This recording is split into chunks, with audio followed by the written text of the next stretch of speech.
Absolutely. Yes, I like that. I like that. So every family can tailor something that works for them. You know your kids, so you know what reward system is best for them, but get the kids to be reading. Get them to be reading. Okay, so we have a question from the WhatsApp platform. This question is from Tobechukwu. Tobechukwu is writing from Agege. Tobechukwu says to ask from you, what book did you read in January and what book are you currently reading now? Okay, so one of the things that I use to help me keep up reading is I belong to a book club. Mm-hmm.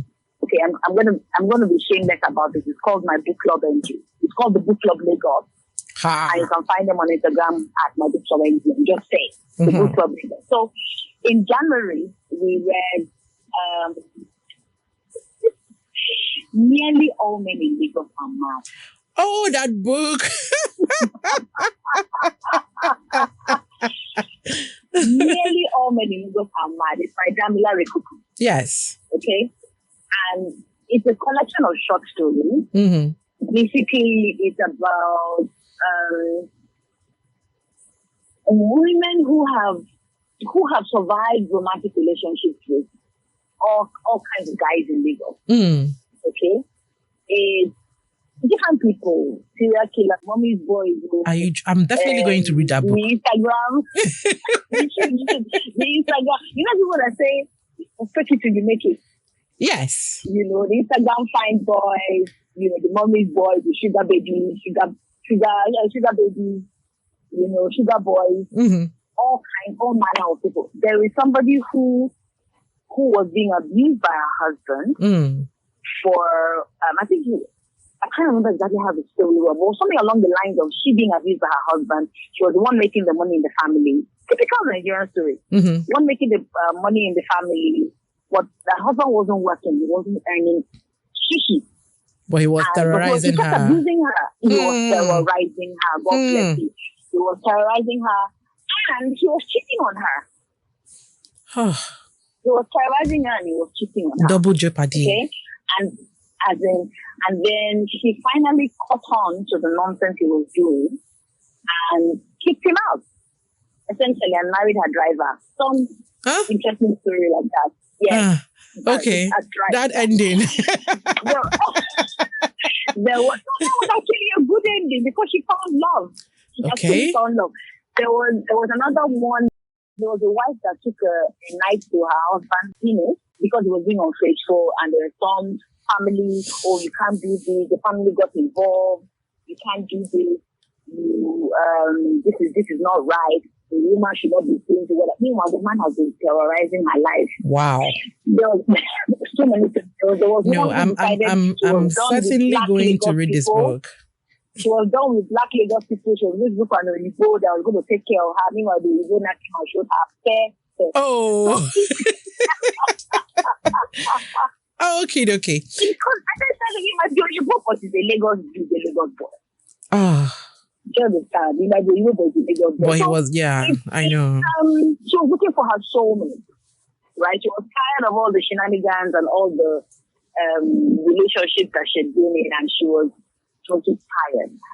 And for us, while we were having the conversation, it threw up a lot of stories about how we grew up. Okay, some of the conversation was somebody was saying, how we are, we need to speak up for ourselves. If you're going to be a bad person, own it. Just do what you got to do and own it. Take responsibility for your actions, and all that. And my counterpoint to that was, you can say that now as a grown adult. But back in the day when you were younger, you're not going to say you want to do what? You want to what? Stay out late? Everybody had curfew. By 7 o'clock, you're out. Your father will not catch you outside by 7. You can't tell your dad that you're going out. You're going out. You're going to. When you haven't started any money, you don't pay no bills, you want to go out. Today, it is this our time that children are beginning to, we have a sleepover. What's the meaning of sleepover? Then you sleep over where? Eh? Who is the person that you want to go and sleep over in the Is it house? your mother's brother or your father's sister? Do you understand? How are they related to us? We know them. All of that stuff. You know, so our parents are beginning to be more open-minded these days because we have conversations with them and say, Mommy, Daddy, it's not really like that. And they're beginning to see the light. But back in the day, that was how they knew to protect us. They only did what they did with what they knew. Out of love for us. You know, out of love for us. Yeah. You can only now speak about only or whatever. If it happens, if you want to now have sex, it's okay. No. Okay. You know? Don't give us everything about the book, huh? So that we can be able to go and buy the book and then also have these conversations ourselves. Yes. The numbers to call is 07000-917-917. The number to text is 0703-175-6537. Yeah. Okay. So Bumi, that was the book you read last month. What are you currently reading right now? Mm-hmm. So I haven't started reading any book this month. Okay. I have one that I intend to read, but I honestly haven't started because I'm in school again. I told you I like school. Yes. I'm in school again, So and you're I have back an to exam school. coming up. Okay. So I'm back to school now. Okay. But I have checked the book. I can tell you the title. Please tell us. Our listener would like to know that's why she asked the question. It is The Wife Between Us. Okay. Okay. It's by Greg Hendricks and Sarah Pekkanen. Okay, great. Okay, so I hope that the person who asked that question has gotten that now. We've run out of time, and that's what happens when you're having fun. Aww. So I'm going to ask you to quickly, very quickly in the next 1-2 minutes, tell me, answer this last question for us, and then we'll just wrap. This question is from Timilehin. Timilehin is asking, knowledge in isolation is no longer power. The new power is the application of knowledge to achieve set goals and objectives. So do you agree? And if you agree, why? And then if why, how can we now turn the knowledge we have into application? I guess that's our question. Set goals. I agree, first of all. Mm-hmm. And you need to set goals. So one of the things that I learned as a life coach, and like I said, it's also part of my learning that drove me into neurolinguistic programming and life coaching and everything I do on with that is, reading and acquiring knowledge is the one thing. It's completely different from actually applying that reading and knowledge to your life. Okay? And from your work, your passion, the things that you're excited about, you want to be able to sit down and draw out what your purpose is in life. And based on that purpose, agree with yourself what 100% in every aspect of your life is going to be. Now, based off of what you've decided 100% in the different areas of your life, and I'm talking about your health, relationships, love, career, achievements, whatever it is that you decide are the cardinal points of your life, the things that are important to you, based off of that, now begin to break down what those goals are, what 100% is for you in each of those cardinal points. What is 100% for you is different from what is 100% for the next person. Now, true. Absolutely, and to the next person. But your journey is your journey, you know. And so based off of that, you cannot begin to break down those goals into actionable daily points and then begin to work based off of that. Now, all of this is really sweet to say in theory. In theory. Thank you. Thank you. Thank you for that caveat. It's the practice of it. It sounds really simple, but even putting pen to paper is a lot of work. Yeah. You know, so you have to decide that it's something that you want to do and give yourself daily, weekly, monthly, quarterly goals and commit to standing by it. Make yourself a promise and choose not to break that promise to yourself. Thank you. Thank you so much, Bumi. Yeah. Thank you for coming on the show today. We've learned quite a lot from you today. My takeout today is that you must be determined to soak up. It must be something that you want, and it's something to start out early in the morning and then you keep going at it. So thank you so much for your time. Everybody on the UpYou team says thank you. Keep being the UpYou woman. Do well in school. Because when next we invite you, we know there'll be an added accolade to the one that we already know. So thank you. Thank you. All righty. Thank you for having me. Okie dokie. Bye for now. The difference between a mind that is soaked up and one that is not soaked up is found in expertise. It's been a very amazing show again today. You can continue this conversation with us on Instagram at UpyouwithEzinne. Woman, please do not be careless over your life. A lot of destinies are tied to you soaking up, knowing what the time is talking, and knowing what to do part-time. This is where we wrap up today's edition of UpYou with Ezinne. It's been another amazing one. Please follow us on Instagram and Facebook at UpYou with Ezinne. Get copies of our books, UpYou and When Adversity Strikes, Fight. Thank you. Big up to everyone that is involved in creating this magic every week. Starting with you, our dear UpYou community, our guests, our advertisers, callers, the engineers on duty, Somto, the amazing Somto, the UpYou team, and the best radio station, WFM 91.7. You all stay strong, stay blessed, stay lifted. My name is Ezinne Kufure Kanem. Until next edition, UpYou.